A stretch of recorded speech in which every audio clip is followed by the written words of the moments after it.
See, only spiritually mature people want a relation with God. This is the truth.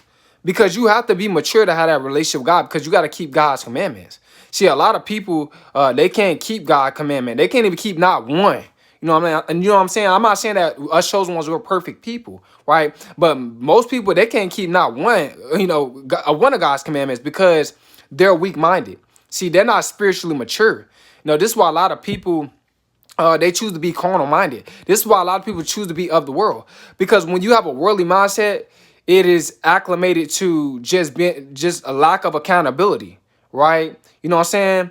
It works a symbiotic connection to just being careless, right? But when you got a connection with God, you can't be careless, right? You got to think about the things that you do. You got to be militant minded, right? You got to have a spiritual mindset, right? You have to have some sort of psychological balance, right? But a lot of people, they don't have that. They don't have no type of they can't get a hold of their emotions, right? You got to be very, very logical when you got a relationship with God, right? Because logic is connected to the Christ consciousness. But a lot of people, this is why people choose to be carnal minded and not have a relationship with God.